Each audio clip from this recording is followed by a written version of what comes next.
का आयोजन हमारे लिए किया और मैं आप लोगों के साथ फिर एक बार मिलकर ऐसा संगति करने का जो सौभाग्य प्रभु ने मुझे दिया है, प्रभु को धन्यवाद देता हूँ। आइए, इस दोपहर के समय में मैंने भाई से पूछा दोपहर का सत्र में किस विषय पर बोलना है, तो भाई ने बताया थीम के विषय को ही आप ये दोपहर में शेयर कीजिए। तो आइए एक बार हम इस साल जो मुख्य विषय प्रभु ने दिया है उसको पढ़ लेते हैं। नियम की किताब उसका 4 अध्याय और 6 पद। नियम की किताब उसका 4 अध्याय और उसका 6 पद। सब लोग अपने बाइबल निकाल लिए और साथ में मिलकर प्रार्थना पूर्वक हम पढ़ेंगे। शुरू कीजिए। So built with the wall, and all the wall were joined together unto the half thereof, for the people had a mind to work. फिर एक बार हम पढ़ेंगे, पीछे भाई लोग नहीं पढ़े, कोशिश कीजिए बाइबल निकालिए। नहम्याह की किताब उसका 4 अध्याय और 6 पद फिर एक बार हम मिलकर पढ़ेंगे, क्योंकि उन्होंने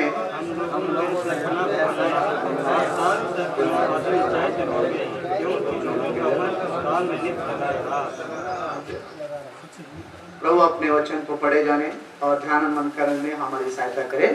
प्रभु के सहायता अनुग्रह के लिए छोटी सी प्रार्थना करें। प्रेम स्वर्गीय पिता, प्रभु यीशु मसीह के पवित्र नाम को लेकर आपके सम्मुख आते हैं। विश्वास के साथ फिर एक बार मैं अपने आत्मा प्राण देह को मसीह यीशु के पवित्र लहू के तले लाते हुए आपके अनुग्रह सिंहासन का हटाता हूँ। मैं जैसे हूँ वैसे ही आपके चरण में आता हूँ। पिता, दुर्बल अयोग कमजोर हूँ, मुझ पापी पर दया कर दीजिए और मेरे गले, मेरे और मुंह को, मेरे होठों को, जीभ को आप उस अंगारे से छुइए, शुद्ध कीजिए। और आपके लोगों के लिए यहाँ पर बैठे हर एक हम में से जरूरतमंद लोग हैं, हमारे ज़रूरत के अनुसार आप ही हमसे बातें कीजिए। अब तक गीतों के द्वारा अपनी महिमा पाई, हमारे हृदय को वचन सुनने के लिए तैयार किया, हम इसके लिए आभारी हैं। मुझे को भी फिर एक बार क्रूस के छिपाइए, अपने आत्मा से भरिए, अभिषेक कीजिए और जो भी आपका समय पिता आपकी ओर से पिताजी आपका दिल में जो विचार आपके लोगों के लिए है वो मेरे मुंह में डालिए, आप अपने लोगों तक पहुँचाइए। पिताजी आपकी उपस्थिति को चाहते हैं और आपकी अगुवाई को चाहते हैं।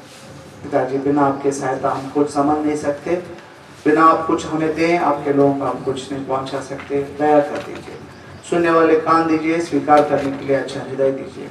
हमारा समय आशीष में बनाइए, महिमा आदर और आप ही को मिले।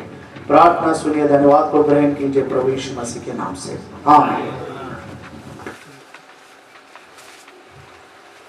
प्रियो, ये जो वचन का भाग प्रभु ने हमें दिया है, यहाँ पर जैसा लिखा हुआ है, हमने मिलकर उस दीवार को बनाए और आखिर में लिखा है क्योंकि वहाँ जो लोग थे, उपस्थित थे, नेहम्याह के साथ थे, उनको उस काम करने के लिए मन था।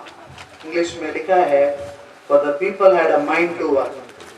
जब इस विषय पहली बार जब भाई बताए तो मैं हैंडबिल में देखा, प्रार्थना किया तो तुरंत एक विचार मेरे सामने प्रभु ने लाया, उसी को मैं आपके साथ बांटूंगा। आश्चर्य, जब इस पद को पढ़ते हैं आपको आश्चर्य होता है कि नहीं? हाँ, मुझे जब इस पद को पढ़ा बहुत आश्चर्य हुआ। ये कौन से संदर्भ में है, ये बहुत प्रामुख्य बात है। जब शत्रु उस काम को रोकने के लिए प्रयास कर रहा था, पूरा कोशिश कर रहा था, और जब कई जगह नॉर्मली जब ऐसे बाधा होती है तो लोग काम छोड़ के जाते हैं। आप कल्पना कीजिए, कभी हम सुसमाचार के लिए जाते हैं, जब हम सुसमाचार प्रचार के लिए जाते हैं, मान लीजिए कहीं पर विरोध होता है, उसमें से कई लोग ना वहां से भाग के जाना सोचते हैं, है ना? आप समझ रहे ना? कई लोग जब कोई परिस्थिति ऐसी आती विरोध, तो सोचते हैं कि वहां से हम भाग जाए। लेकिन यहाँ पर आप यदि पहले पद से पढ़ेंगे, वहां पर विरोध का संदर्भ यहाँ पर हम देखते हैं। तोबिया और संबलट जैसे लोग जब प्रभु के काम को रोकना चाहे, ऐसे संदर्भ में लोगों का एक मन बन गया कि हम क्या करेंगे, इस दीवार को बना के रखेंगे। बाइबल में एक बात आपको सबको मालूम होगा। देखिए, यिर्मयाह की किताब उसका 17 अध्याय, ये मन बड़ा धोखा देने वाला है करके लिखा है। क्योंकि यिर्मयाह की किताब उसका 17 अध्याय 9 पद को हिंदी में पढ़ दीजिए। देखिए मन के बारे में बाइबल में लिखा है, ये सब वस्तुओं से अधिक धोखा देने वाला। जब ऐसा अधिक धोखा देने वाला मन, यहाँ पर हम देखते हैं उन सबको क्या हो गया, प्रभु के लिए उन दीवारों को फिर से खड़ा करने के लिए एक मन हो गया। कैसे हो गया? इसलिए मैंने बताया, ये बड़ा आश्चर्य वाली बात है। बाइबल हम जब पढ़ते हैं तो एक एक बात हमें आश्चर्य करता है, क्योंकि इसमें अद्भुत बातें लिखी हुई हैं। इसलिए दाऊद ने प्रार्थना किया ना, प्रभु जी मेरे आंखों को खोलिए ताकि आपके वचनों के अंदर मैं अद्भुत बातों को देख सकूं। वो मन जो हमारा मन जो है सब वस्तुओं से अधिक धोखा देने वाला वस्तु है, ये अच्छा मन कैसे बन गया? मिलकर काम करने का ये मन कैसे उनका बन गया? दीवार जो गिरे हुए थे फिर से उनको खड़ा करने के लिए इन सब लोगों का मन एक कैसे हो गया? इसका एक कारण यहाँ पर हम जैसा देखते हैं, एक व्यक्ति ने मन बनाया। कौन ने मन बनाया? एक व्यक्ति जो नेहमिया है उसने मन बनाया। और वो व्यक्ति बाइबल में हम देखते हैं प्रियो, यहाँ पर यदि एक छाया के रूप में देखा जाए तो प्रभु यीशु मसीह को दर्शाता। नेहमिया किसको दर्शाते हैं? प्रभु यीशु मसीह को दर्शाते। जैसा प्रभु यीशु मसीह ने कहा मैं इस चट्टान पर अपने कलीसिया को बनाऊंगा, वैसे पुराने नियम में भी कई लोगों को प्रभु ने अपना घर, या यूं कहे तो नए नियम के प्रकाश में देखा जाए अपने कलीसिया को बनाने के लिए कई लोगों को प्रभु ने इस्तेमाल किया। जैसे सुबह भी हमने सुना नूह को प्रभु ने इस्तेमाल किया, है ना। तो यहाँ पर नेहमिया को प्रभु ने वो मन दिया। नेहमिया ने वो प्रभु का मन को पाया और जब लोगों के साथ बांटा उनका भी वही मन हो गया। अब हम ऐसे मन को कैसे पाए? इसलिए पौलुस फिलिपियों को लिखते हुए बात कहता है, हम सब जानते हैं। आइए पढ़ेंगे फिलिपियों की पत्री, उसका 2 अध्याय और 5 पद। ये मन कहीं और से नहीं आता है, सिर्फ प्रभु यीशु मसीह से ही आता है। ये धोखा देने वाला मन ऐसे ही नहीं जाके अच्छा मन नहीं बन जाता है, जो मिलकर काम कर सके, प्रभु के वो घर का पुनर्निर्माण का काम हो और ये गिरे हुए दीवारों का खड़ा करने के लिए ये मन ऐसे ही अच्छा मन नहीं बन जाता है। देखिए हम पढ़ेंगे मिलकर फिलिपियों की पत्री 2 अध्याय 5 पद। सब लोग मिलकर पढ़ेंगे। Let this mind be in you which was also in Christ.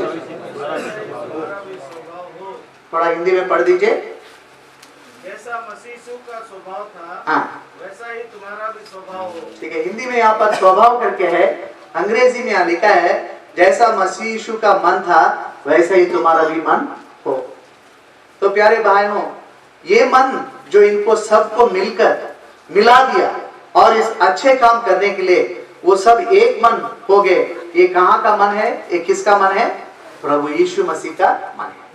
इस साल मैं जब इस पद को बार बार वहां बैठकर देख रहा था, ये मुख्य विषय प्रभु ने क्यों दिया है? आपको भी ये सवाल आया होगा, आया या नहीं आया? ऐसा सवाल हमको नहीं आता है बोलेंगे क्या? हम बस आए हैं, सुनेंगे, चले जाएंगे, ऐसा विचार से आए। जब भी कुछ हमको दिखता है एक सवाल आना चाहिए। मैंने भी ये जब यहाँ पर आने के बाद ये जो सामने वचन देखा, प्रभु जी ये साल ये जो मुख्य विषय को मेरे लिए आप क्यों दिए, अपने लोगों के लिए आप क्यों दिए, ये मेरे अंदर सवाल आया। तो उसका उत्तर मुझे प्रभु ने दिया। तो आप बताइए। यहाँ से एक जन बता सकते, पीछे से एक जन बता सकते, ये मुख्य विषय ये साल प्रभु क्यों दिए?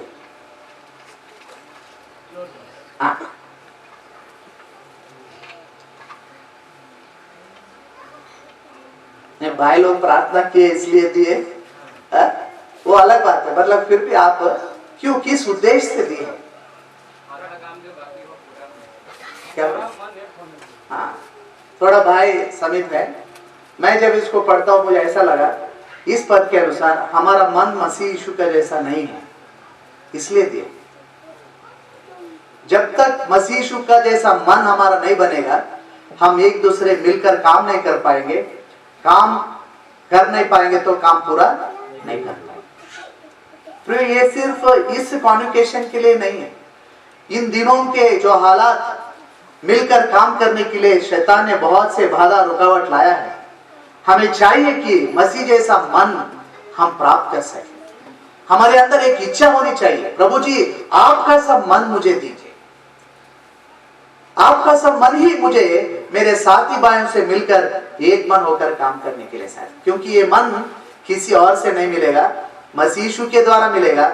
हमारे बीच में एक मन, उसका आत्मा जो पवित्र आत्मा के द्वारा ही संभव है। देखिए यही एफिसियों की पत्री 4 अध्याय में पौलुस इस बात को दोहराता है, बताता है।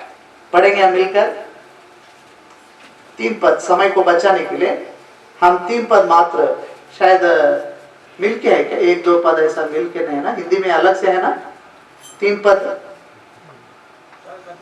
4 का 3 पढ़ दीजिए। और मेल के बंधन में आत्मा की एकता रखने का यत्न करो। देखिए आत्मा की एकता है। मनुष्य हम 4 लोग मिलकर 4 लोग को इकट्ठा नहीं कर सकते। नेहम्याह के कारण ये 4 लोग या कुछ लोग इकट्ठा, ऐसा नहीं है। ये किसके द्वारा संभव है? पवित्र आत्मा परमेश्वर के द्वारा संभव है। ये पवित्र आत्मा के द्वारा तब संभव है जब हम उसके अधीन हो जाते हैं, जब हम उसके चलने के लिए अपने आप को प्रभु को सौंप देते हैं, जब हम अपने सारे विचारों को प्रभु की आत्मा का वश कर देते हैं, तभी हमें पवित्र आत्मा परमेश्वर हमारे अंदर वो एकता वाला मन मिलकर काम करने के लिए हमको संभव करता है। तो इन दिनों में प्रियो, खास करके जिस समय से हम गुजर रहे हैं, इस बात की कमी है, इसलिए ये विषय प्रभु ने हमें लाया, हमारे बीच में लाया, ताकि हमको इस समय सबसे जरूरी क्या है बोलिए? मसीह का मन हमें चाहिए। आज सबसे जरूरत ये है कि मसीह का मन यदि मेरे अंदर, हमारे अंदर हो, इस कॉन्वोकेशन, इस पवित्र महासभा से हम जाने से पहले यदि हम सबका मन मसीह जैसा मन बन जाए ना, आप जहां पर भी जाएंगे वहां के स्थानीय कलीसिया के सेवक हो, प्राचीन गण हो, सबके साथ मिलकर जो बिगड़ा हुआ काम को हम क्या कर सकते हैं? ठीक कर सकते हैं। आज कलीसिया, कई जगहों में कलीसिया का हालत बिगड़ा हुआ ही है। हम शायद अपने खुशी के लिए सब ठीक है बोल सकते हैं। कई लोग पूछते कैसे सेवकाई कैसे चल रही है, तो हम लोग क्या बोलते हैं? मजबूरी में अच्छा ही चल रहा है। कभी कभी बोलने के लिए तकलीफ होता है अंदर, जैसा चलना चाहिए वैसा नहीं चल रहा है। वो मुझे मालूम रहता, हमें मालूम रहता, फिर भी हम बोलना पसंद नहीं करते। तो इस सभा में प्रभु ने आपको और मुझको लाया और ये मुख्य विषय दिया, ताकि हम सबका मन मसीह जैसा मन हो सके। जब हम सबका मसीह जैसा मन होगा, तभी हमारे बीच में वो एकता आएगा। उनका जैसा मन एक ही हो गया उस काम को करने के लिए। अब सवाल आता है कि मसीह जैसा मन हमको कैसे मिलेगा, है ना? हर सवाल का हम प्रश्न का उत्तर वचन में से ही देखना है। अब ये सवाल है कि मसीह जैसा मन मुझे चाहिए, तो कहाँ मिलेगा, कैसे मिलेगा? आप बताइए। ये भी प्रश्न का उत्तर आप बताइए, देखेंगे। मतलब मैं ये नहीं पूछ रहा हूँ आपसे, इसलिए नहीं पूछ रहा हूँ क्योंकि मैं जानता हूँ आप नहीं जानते। आप हमसे बड़े बहुत लोग हैं, अनुभवी हैं। बस हम दोपहर का समय है, प्रश्न पूछने से थोड़ा आपका नींद भी भाग जाएगा। तो बताइए, पीछे भाई लोग बताएंगे, मसीह का मन हम कैसे प्राप्त करें, मसीह का मन हम कैसे पा सकते हैं, ये कैसे संभव है? जानने के, वेरी गुड, जानने के द्वारा। और भाई भी बताए, और भी बता सकते, कोई सही गलत ऐसा नहीं है। मत्ती 11 अध्याय के 28 से 30 वचन के अनुसार। वेरी गुड, करेक्ट बताए भाई, वेरी गुड। मत्ती रचित सुसमाचार 11 अध्याय 28 और 29 पदों को आप पढ़ेंगे। मत्ती रचित सुसमाचार उसका 11 अध्याय 28 और 29 पद सब लोग जानते हैं, फिर भी हम साथ में मिलकर पढ़ेंगे। Come unto me, सब लोग मिलकर पढ़ेंगे। Come unto me, all ye that labor and are heavy laden, I will give you rest. Take my yoke upon you and learn of me, for I am meek and lowly in heart, and ye shall find rest unto your souls.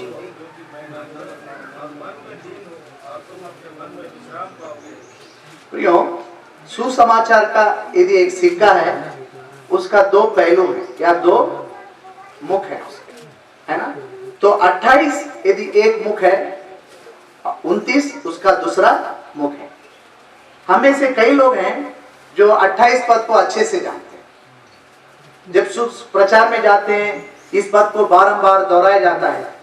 जो अन्य लोग जो प्रभु यीशु मसीह को अभी तक नहीं जानते, उनको जोर जोर से चिल्ला चिल्ला के हम बोलते हैं, हे सब परिश्रम करने वाले लोग, बहुत से दबे हुए लोग, मेरे पास आओ, मैं विश्राम दूंगा। तक करके प्रभु यीशु मसीह बुला रहे, आ जाओ। अब हम भी उसी सुसमाचार सुन के प्रभु यीशु मसीह के पास आए हैं, लेकिन 29 पद हम में से कई लोग भूल गए। क्या कर गए हैं? भूल गए। प्रियो विश्वासियों के लिए 29 पद एक सुसमाचार है। मत्ती रचित सुसमाचार 11 अध्याय 29 पद क्या है? विश्वासियों के लिए एक सुसमाचार है।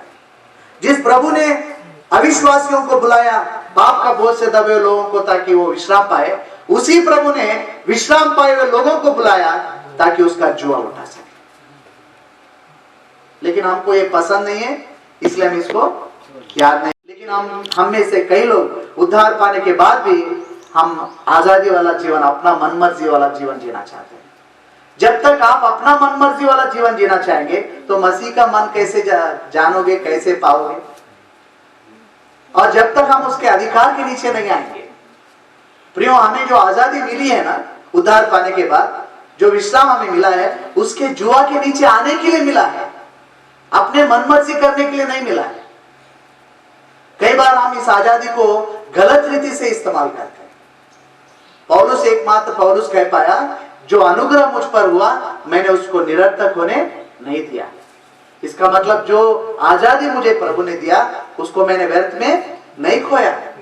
अपना देह को मैं क्या करता रहा? कूट कूट के अपने वश करता रहा। ये प्रभु के अधिकार के नीचे आने की बात है। तो यहाँ पर हम देखते हैं मसीह यीशु हम लोगों को बुलावा दे रहे हैं, उद्धार पाए लोगों को, आओ मेरा जुआ उठाओ।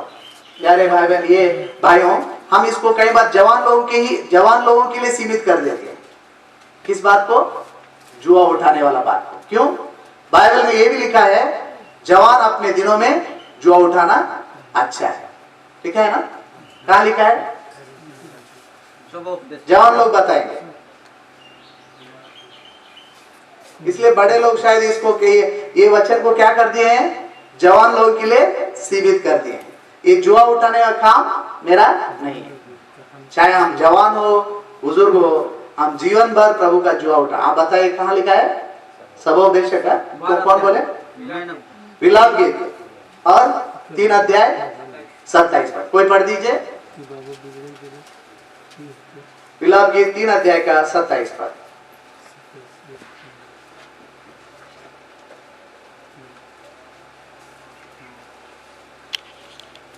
पुरुष के लिए जवानी में जुआ उठाना भला है। हाँ, एजकेल के पहले रहता है, ठीक है, यिर्मयाह के बाद में। हाँ पढ़िए। पुरुष के लिए जवानी में जुआ में मंडली ये सब तब वो नहीं आएगा। ये जब ठीक रहे तो वो सब आप, मेरा खुद का अनुभव है, जब व्यक्तिगत रूप से हम क्वालिटी टाइम जिसको बोलते हैं, एक अच्छा समय प्रभु के साथ बिताते हैं ना, हमारे अंदर एक ये आ जाता है कि चलो अभी परिवार के साथ भी हम संगति करें। ऑटोमेटिक हो जाता है, ये कोई कष्ट नहीं रहता है। कई लोगों को पारिवारिक प्रार्थना करना बहुत कठिन है क्योंकि व्यक्तिगत रूप से प्रभु के साथ उनका संबंध है। प्यारे भाइयों, ये समय एक बार हम अपने आप, इससे कितना नुकसान हो रहा है। आज यदि प्रभु का मन हमारा नहीं है, इसका मुख्य कारण यह है कि हम प्रभु के चरणों में व्यक्तिगत रूप से नहीं बैठ रहे, क्योंकि ये मन प्रभु के चरणों में बैठने के द्वारा ही आता है और दूसरा रास्ता नहीं है। आप मंडली आके आराधना सभा अटेंड करने से प्रभु का मन आपको नहीं मिलेगा। व्यक्तिगत रूप से आपको जुआ उठाना है, उसके अधिकार के नीचे आना है और उसके चरणों में थोड़ा समय आराधना का गीत गाइए और आराधना कीजिए, बाद में बाइबल पढ़िए। हम सुनते आए सुबह सुबह उठते बाद बाइबल पढ़े। हम एक्चुअली क्या पूछना चाहिए? सुबह उठ के प्रभु को आराधना किए क्या? है ना? मैं अपने बच्चों को ऐसे उठाता हूँ, आप उठो और प्रभु को आराधना करो। हमारा प्रभु आराधना का योग्य है। जैसा सुबह भी भाई बता रहे थे, हमारे जीवन के 2 पंख आराधना और प्रार्थना, आज एक मिसिंग है। आराधना करके बाइबल पढ़ना एक अलग अनुभव है, प्रार्थना करके बाइबल पढ़ना एक अलग अनुभव है। जब हम आराधना करते हैं प्रभु का दिल खुश हो जाता है ना? कोई हमारा तारीफ करते तो क्या होते हैं? अच्छा लगता है। जब हम प्रभु का आराधना मतलब प्रभु का तारीफ, जब हम प्रभु का तारीफ प्रशंसा करते हैं तो प्रभु का दिल इतना खुश हो जाता है, तो अपना दिल खोल के हमसे वो बातें करता है। तब वचन हमारे लिए एकदम ताजा रहता है। कईयों का ये अनुभव नहीं है। आज हम पूछते तो यहाँ का नहीं पता है, जहां पर हम सेवा करते, कई लोग घर भी जाते हैं, आज बेटा आपने क्वाइट टाइम किया क्या? भाई बहन बोले आज ही नहीं किए बोलते। ऐसा एक स्टैंडर्ड डायलॉग है। क्या है? आज नहीं पढ़े हम, आज मतलब हर रोज कर नहीं, कल के नहीं, कल भी नहीं के मतलब वो, लेकिन वो डायलॉग जो है ना, आज ही नहीं के, वो वाला स्टैंडर्ड है। कितना दुख की बात है, जबकि प्रभु वो हमसे बैठना चाहता है, हमारे साथ संगति करना चाहता है, हम नहीं करना चाहते। आपको चाहे कितना भी काम हो, खास करके सुबह सुबह के टाइम में जो रहता है वो बहुत ही अनमोल समय रहता है, एकदम ताजा समय रहता है। बाकी शब्द, बाहर का शब्द हमारे कानों में जाने से पहले प्रभु का आवाज सुनने वाला टाइम रहता है। इससे पहले हम प्रभु को आराधना करना चाहिए। यहाँ पर हम देखते हैं, मेरे पास आके सीखो। कैसे सीख सकते हैं हम? खड़े होकर सीख सकते हैं, बताइए। चलते चलते सीख सकते हैं, दौड़ते दौड़ते सीख सकते हैं। कैसे सीखता है? बच्चे लोग स्कूल जाते हैं तो कैसे सीखते हैं? बैठ के सीखते हैं, है ना। वो लोग को बेंच पहले तो नीचे बिठाते थे, अभी बेंच भी होंगे। प्यारे भाइयों, मैं आपको आपके सामने एक संदर्भ लाना चाहता हूं। एक व्यक्ति कभी बैठता नहीं था, कभी बैठता नहीं था। एक संदर्भ बाइबल में लिखा है, वो प्रभु के चरण में बैठा हुआ आपको नजर आएगा। मरकुस रचित सुसमाचार उसका 5 अध्याय 15 पद। मरकुस 5 अध्याय और उसका 15 पद। यीशु के पास आकर वे उसको जिसमें दुष्ट आत्माएं थी, अर्थात जिसमें सेना समाई थी, कपड़े पहने और सचेत बैठे देखकर डर गए। देखिए यहाँ लिखा है, अब तक ऊपर आप पढ़ेंगे तो किसी को वो बैठता नहीं था, एक जगह रुकता नहीं था, उसको बांधने से भी वो छुड़ा लेके भागता था। ऐसा व्यक्ति प्रभु यीशु मसीह के पास आकर क्या कर रहा है? बैठा हुआ है। इसलिए लोगों को आश्चर्य हुआ। कभी आप प्रभु के चरणों में बैठे ऐसा लोग देखकर आश्चर्य हुए हैं क्या? ऐसा अनुभव ही नहीं। यहां पर हम देखते एक इंग्लिश में एक पद लिखा हुआ पर, and in his right mind. कैसा मन हो गया इसका भी? माइंड। पहला एकदम विचलित मन था, अब जैसे प्रभु के चरण में बैठा है उसको कैसा मन मिल गया? राइट माइंड करके इंग्लिश में, वो हिंदी में क्या है? सचेत है, सचेत होके बैठा करके लिखा है। उसका माइंड अभी क्या हो गया? एकदम राइट, मतलब ठीक वाला माइंड। ठीक माइंड मतलब मसीह यीशु वाला माइंड। एक ऐसा मन जो मसीह यीशु का मन, इसलिए अभी बैठा है। वो किसी ने उसको बांध के रखा है क्या? क्या प्रभु यीशु मसीह ने उसको बताया, बेटा तुम अभी बैठो? बताइए, हमको क्यों बोलना पड़ता है? आप बैठो, प्रभु के चरणों में बैठो, प्रभु के चरणों में समय बिताओ, आराधना करो, वचन पढ़ो, ऐसा बताना पड़ता है ना। लेकिन इसको किसी ने बताया? जैसा उसका जीवन सुधर गया, जैसा उसने प्रभु यीशु मसीह को ग्रहण किया उद्धारकर्ता के रूप में, उसने पहला चीज सीखा कि वो प्रभु यीशु मसीह के चरणों में बैठना सीखा। ऐसा बताते हैं, मैंने भी एक बार एक प्रभु के दास के वचन से सुना, ये व्यक्ति बाद में जाके 10 गांवों के लिए गवाह बन गया। ये व्यक्ति क्या हो गया? 10 गांवों के लिए गवाह बन गया। 10 गांवों को प्रभु के लिए जीता बोलते। कल्पना कीजिए, आप और मैं प्रभु के चरणों में नहीं बैठने के कारण, ये गिरी हुई दीवार तो छोड़ दीजिए, पहले हमको जिस उद्देश्य से प्रभु ने बचाया है, क्यों बचाया? प्रभु के लिए गवाह बनकर रहने के लिए बचाया। हम प्रभु के लिए गवाह नहीं दे रहे, गवाही बनकर नहीं रहे, इसलिए हमारे परिवार में और भी कई लोग उद्धार नहीं पाए, हमारे रिश्तेदारों में कई लोग उद्धार नहीं पाए, हमारे आस पड़ोस में कई लोग उद्धार नहीं पाए, जिस मोहल्ले में हम रहते हैं वो लोग उद्धार नहीं पाए, क्योंकि हमारे जीवन में कोई चेंज वो लोग नहीं देख पा रहे। इस व्यक्ति के अंदर क्या देखे वो लोग? चेंज देखे, बदलाव देखे। अरे अब तक तो ये बैठता नहीं था, अब तक ये फिरता घूमता था, कोई पकड़ के रखने से भी नहीं रहता था, क्या हो गया? लोगों को क्या पता चला? इसका जीवन को प्रभु ने बदल दिया। कैसे पता चला इसका जीवन बदल गया? हम सोचते हैं लोग, अच्छा मीटिंग में आ रहे तो हम सोचते हैं इनका जीवन बदल गया, है ना। हम सोचते हैं लोग ये गा रहे हैं, बजा रहे हैं, इनका जीवन बदल गया। असल में जीवन बदला है तो क्या होगा? एक प्रमाण, प्रभु के चरणों में बैठने का अनुभव रहेगा। ऐसा प्रभु के चरणों में बैठेंगे तो अपने आप में प्रभु का मन, जो प्रभु ने खुद कहा, मैं सिखाऊंगा। कैसा मन है मेरा? मैं नम्र और मन का। अरे भाइयों, इस पवित्र महासभा में प्रभु हमको लाकर उसका मन को सिखाना चाहता है। अरे इतने साल हो गए, अभी हम क्या सीखें? ऐसा लगता है ना। लेकिन उत्पत्ति 17 अध्याय 1 पद में लिखा हुआ है, जब अब्राहम 99 वर्ष का हुआ था, प्रभु ने उसको दर्शन देकर कहा, अब्राहम तुम 24 साल से मेरे साथ चल रहे हो, लेकिन फिर भी मेरा जैसा स्वभाव तुम्हारे अंदर मुझे नहीं दिख रहा है। ऐसा हमको बोलते तो गुस्सा नहीं आएगा? प्रभु जी आपके साथ चलते कितने साल हो गए? 24 साल हुए, 20 साल हुआ मैं उद्धार पाके, 30 साल हुआ उद्धार पाके, 40 साल हुआ उद्धार पाके, हेब्रोन में जाके उद्धार पाया, बेथेल में जाता हूं मैं, लगातार संगति में जाता हूं, आप क्या बोल रहे हैं? लेकिन अब्राहम ने ऐसा कुछ नहीं बोला। आप पढ़िए उस पद को, उत्पत्ति 17 अध्याय उसका 1 पद।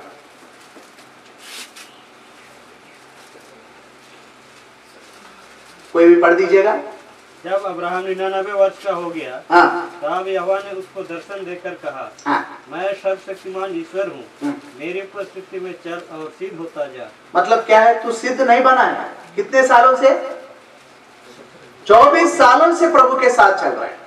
प्रभु का बात माना, अपना देश छोड़ा, अपने बंधुजनों को छोड़ा, पिता का घर छोड़ा, हाँ, जब उसको लूट को छोड़ने के लिए बोला वो भी किया, है ना। इतना सब परिस्थितियों से वो गया है और प्रभु कह रहे हैं तुम अभी सिद्ध नहीं हो, मेरे उपस्थिति में चल। कितना अद्भुत बात है प्रियो। इस बात को अब्राहम ने स्वीकारा, हाँ प्रभु जी मैं जानता हूं, मैं आपकी उपस्थिति में नहीं चल रहा। हमको कोई बोलते तो हमें गुस्सा आ जाता। प्यारे भाइयों, प्रभु हमसे कह रहा है आज तुम मेरे, यहां तो अब्राहम को क्या कह रहे हैं? प्रभु तुम मेरे उपस्थिति में नहीं चल रहे हो, तुम मेरे उपस्थिति में चलो तब सिद्ध बनोगे। आज प्रभु हमसे क्या कह रहे हैं? तुम मेरे चरणों में नहीं बैठ रहे हो, इसलिए मेरा मन तुम नहीं जान पा रहे हो। तुम्हारा मन इतने साल हो गए, मेरा सा मन तुम्हारा नहीं बना है, इसलिए जो काम बिगड़ा हुआ है उसको ठीक करने के लिए हो या गवाही बनकर कई लोगों को उद्धार करने के लिए मैं जो तुम्हें इस्तेमाल करना चाहता हूं वो नहीं कर पा। आज इस वचन को सुनने के बाद हम सब यदि नम्र होकर प्रभु के चरणों में हम मान ले इस बात को कि प्रभु जी हाँ इस विषय में मैं चूक गया। आरंभ के दिनों में मैं संगति करता था आपके साथ, मेरा मौन ध्यान का समय बहुत ही क्वालिटी टाइम मैं आपके साथ बिताता था। आज मैं अपने कामों में व्यस्त हो गया, परिवार का बोझ हो गया और काम का, जहां तक कई बार सेवा का भी बोझ, सेवा के काम के लगाव में भी जो समय प्रभु के साथ बिताते हैं उसको हम प्रभु से चुरा रहे हैं। इसके कारण प्रभु का सम्मान हमारा नहीं हो रहा है। ये व्यक्ति प्रभु के चरण में बैठा और उसका मन कैसा है बताते हैं, सचेत मन जैसा लिखा है इंग्लिश में, राइट माइंड। अब तक उसका माइंड ही ठीक नहीं था, अब क्या हो गया? एक ही बार में उस प्रभु के चरणों में बैठने से उसका माइंड ठीक हो गया। कई लोगों के बारे में बोलते ना, इसका माइंड ठीक नहीं ब्रदर, बोलते ना। क्यों ठीक नहीं है? प्रभु के चरणों में नहीं बैठने के कारण। यदि आप चाहते हैं कि आपका मन ठीक हो, आप चाहते हैं कि प्रभु का जैसा मन आपका हो, कोई दूसरा उपाय नहीं है प्रभु के चरण में बैठना। एक और संदर्भ हम जानते हैं, भले वो बहन के बारे में, एक बहन के बारे में लिखा हुआ है, फिर भी हमारे बीच में बहन नहीं है, फिर भी उस पद को हम पढ़ेंगे। लूका रचित सुसमाचार उसका 10 अध्याय, लूका रचित सुसमाचार उसका 10 अध्याय 39 पद, माफ कीजिए 39 पद। मरियम नामक उसकी एक बहन थी, वह प्रभु के चरणों में बैठकर उसका वचन सुनती थी। 42 पद, 42। परंतु एक बात आवश्यक है, हाँ। और उस उत्तम भाग को मरियम ने चुन लिया है जो उससे छीना ना जाएगा। प्रभु के दृष्टि में सबसे हमारे लिए दे दिया, वो हमारे ही पापों के लिए मारा गया, गाड़ा गया, तीसरे दिन जी उठा, ताकि हमारा उसका मन जैसा हमारा मन बन जाए। अभी परसों मैं एक मैसेज सुन रहा था, एक बहुत पुराने प्रभु के दास बता रहे थे, एक सच्चाई तो हम जानते हैं क्या है कि जब भी पिता हमको देखते हैं उसके पुत्र में देखते हैं, ये सच्चाई हम जानते हैं ना, क्योंकि वो हमारे लिए ज्ञान बन गया, वो हमारे लिए धार्मिकता बन गया, वो हमारे लिए छुटकारा बन गया, है ना। ये सब हम जानते हैं, पहला कोरिन्थी 1 अध्याय 31 पद में। अब पिता जब हमें देखते हैं, कैसे देखते हैं? उसके पुत्र में देखते हैं ना। वो दास जो है ना, देखिए उनका मेडिटेशन कितना डीप है। वो बता रहे थे वही पिता हमारे अंदर उसका पुत्र को देखना चाहते हो। ये मुझे बड़ा आश्चर्य, समझ रहे ना? वही पिता जो हमें उसके पुत्र में देखते हैं, हम जैसे वैसे नहीं देखते, उसके पुत्र में होकर देखते हैं, वही पिता अब हम में से हर एक में क्या देखना चाहता है? उसके पुत्र को देखना चाहिए। ये मेरा दिमाग एकदम ही हो गया, अरे बाप रे, ये तो बहुत बड़ा प्रभु का इच्छा है, डिजायर है। अब उसका पुत्र हमारे अंदर कैसे दिखेगा? इसलिए शायद पौलुस ने इस बात को लिखा फिलिप्पी 3 अध्याय में कि मैं उसके दुखों में सहभागी हो जाऊं। ठीक है ना? जब आप और मैं मसीह यीशु के लिए दुख उठाएंगे, निंदा सहेंगे, अपमान सहेंगे, क्लेशों को सहेंगे, बहुत से कठिन परिस्थितियों से हम जाते हुए भी अपने विश्वास में हम बरकरार रहेंगे ना, हमें पिता कौन किसको देखेगा? पुत्र को। और कोई दूसरा रास्ता नहीं है। लेकिन आपको और मुझको ये सब चाहिए क्या? कितने लोगों को निंदा पसंद है, कितने लोगों को दुखों से जाना पसंद है, कितने लोगों को हिंसा पसंद है। हम सबको सुख सुविधा वाला जीवन चाहिए। तो आप और मेरे अंदर पिता अपना पुत्र को नहीं देख पाएगा। किसी ने पूछा, बोलते स्वर्ग में यदि हम पहला यूहन्ना 3 अध्याय 3 पद के अनुसार 1, 2, 3 पद में जो संदर्भ है, जब हम प्रभु आएंगे हम उसको जैसे वैसे दिखेंगे और हम उसके जैसा हो जाएंगे, है ना? तो स्वर्ग में हम सब प्रभु यीशु मसीह के जैसा दिखते रहेंगे। तो कैसे पहचानेंगे प्रभु को करके किसी ने पूछा। सवाल है ना, वाजिब है। तो आपको पता है कैसे पहचानेंगे? जब सब एक समान दिख रहे हैं तो कैसे पहचानेंगे? यूदा इस्करियोती ने तो बता दिया, मैं जिसको चूमूंगा वही है यीशु मसीह, उसको पकड़ो। लेकिन वहां पर कैसे पहचानेंगे? किसी ने बताया, बोलते कि प्रभु यीशु मसीह के हाथों में वो कीला वाला निशाना रहेगा, उसके सिर पे वो कांटों का ताज जो पहना है उसका निशान रहेगा, और पीठ के पीछे वो घावों का निशान रहेगा। कल्पना कीजिए, सनातन काल में भी प्रभु यीशु मसीह जो आपके लिए और मेरे लिए जो घावों को सहना, उसका निशाना उस पर रहेगा। आप समझ रहे? तो पृथ्वी पर थोड़ा भी हम उसके लिए नहीं सहेंगे तो कैसे होगा? उसका मन कैसे मिलेगा? इसलिए विश्वास के निमित्त, सुसमाचार के निमित्त, कई बार प्रभु के नाम के लिए खड़े होने के निमित्त, सच्चाई के पक्ष में खड़े होने के निमित्त थोड़ा भी निंदा आता है, अपमान आता है, दुख तकलीफों से गुजरना पड़ता है, हम खड़े रहे, क्योंकि तभी पिता को उसके पुत्र हमारे अंदर दिखाए। ये जब से मैं सुना हूं ना, मेरे अंदर एक है, प्रभु जी थोड़ा सा तो आपको दिखे आपका पुत्र, तो आपका दिल कितना खुश हो जाएगा।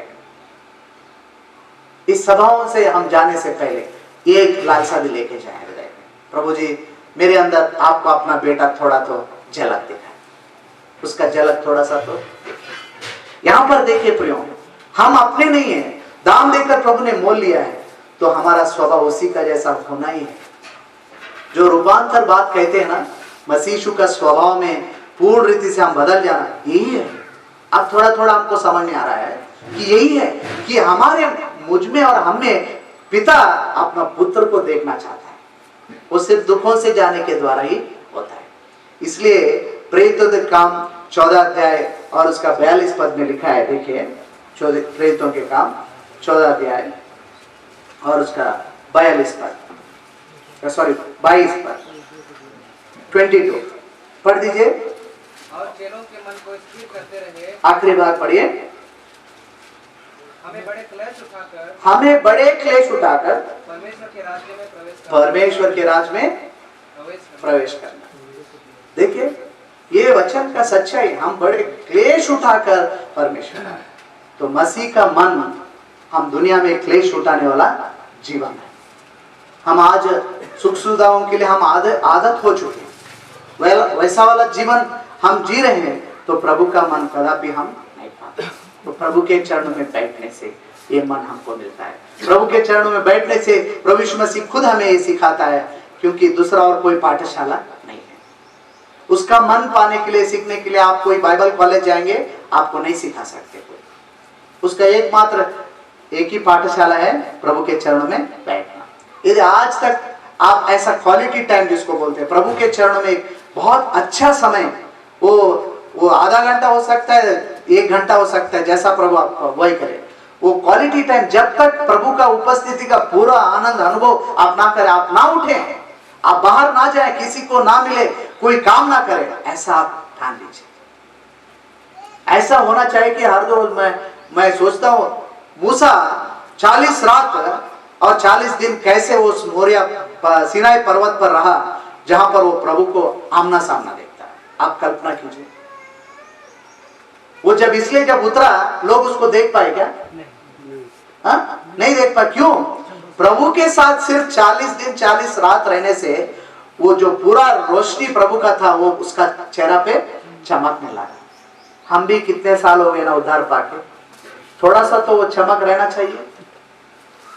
क्या कभी आपको देखकर कोई, अरे भाई आपको मिलके बहुत अच्छा लगा, आपका जो बातें तो बहुत मुझे, ऐसा कोई कह रहे हैं हमारे बारे में? या हमारे पास आके कई लोग दुखी होकर चले गए। एक बार मैं एक विजिटिंग के लिए एक भाई को फोन किया, मैं आपका घर आना चाहता हूँ। वो भाई ठीक है तो बोल दिए, लेकिन वो कमरे में जाके ऐसा प्रार्थना किए, बोलते हैं कि प्रभु जी वो आपके दास आ रहे हैं, मैं चाहता हूं वो ना आए परंतु आप उनके साथ आए। समझ रहे क्या? वो क्या प्रार्थना किए, बोलते अपने कमरे में जाके, प्रभु जी मैं नहीं चाहता कि वो भाई आए, मैं चाहता हूं कि आप वो भाई के साथ आप भी आए। ये उम्मीद है लोगों को हमारे बारे में। आज जिस घर में भी जाते हैं, आप किसी से मिलते हैं, वो चाहते हैं कि आप प्रभु को आपके साथ लेके जाए, प्रभु का उपस्थिति आपके साथ हो, आपका मन प्रभु का साथ हो, तभी ये काम संभव है। प्रभु करे, प्रभु सहायता करे हमें कि ये बहुत जरूरी विषय प्रभु ने हमें दिया है। ये इस समय का बहुत जरूरी विषय है। प्रभु चाहता है हम में से हर एक का मन मसीह यीशु का जैसा मन हो। ये मन तभी संभव है जब हम प्रभु के चरणों में बैठते हैं। इसलिए दाऊद ने एक सर्टिफिकेट प्रभु से पाया ना। क्या सर्टिफिकेट पाया हो? कितना अद्भुत बात है। बाइबल में किसी और के बारे में ये बात नहीं बताया गया कि वो मेरे मन के अनुसार है। किस कारण दाऊद को ये टाइटल, ये क्या बोलते हैं टाइटल को, एक शीर्षक, एक पदवी या एक पद किस कारण से मिला, आप बता दीजिए।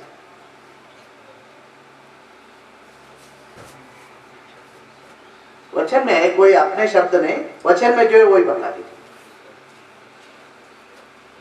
ठीक है, आपको ज्यादा तकलीफ नहीं देना चाहते। पढ़ेंगे प्रेरितों के काम 13 अध्याय उसका 36 पद। क्योंकि दाऊद तो परमेश्वर की इच्छा के अनुसार अपने समय में सेवा करके सो गया। देखिए प्रियो, प्रभु आपसे और मुझसे बहुत बड़ा उम्मीद नहीं कर रहे, समझ रहे ना। कई लोग बोलते हैं हम भाई भगत सिंह जैसा करना सेवा करना चाहते हैं, उनके जैसा। एक बार एक भाई बोल रहे थे हमको भाई भगत सिंह जैसा सेवक चाहिए, बोलते ना भाई, आपको भी भाई बोलते हैं। आज भाई भगत सिंह जैसे सेवक तो नहीं मिलेंगे, आप हमारे जैसे दुर्बल कमजोर लोग ही मिलेंगे। लेकिन आपसे और मुझसे प्रभु ये उम्मीद नहीं रख रहा है कि भाई भगत सिंह जैसा हम सेवा करें। अपने समय के लोगों के लिए जितना प्रभु अनुग्रह में देता है उसका मन के अनुसार हम सेवा कर सकते। यहाँ लिखा है दाऊद ने अपने समय के लोगों के प्रभु की इच्छा में सेवा की। उसके पहले 22 में अभी आखिरी पद पढ़ दीजिए, क्यों प्रभु ने ये प्रमाण, एक सर्टिफिकेट दाऊद को दिया। 13 अध्याय का 22 पद आखिरी बार पढ़ दीजिए।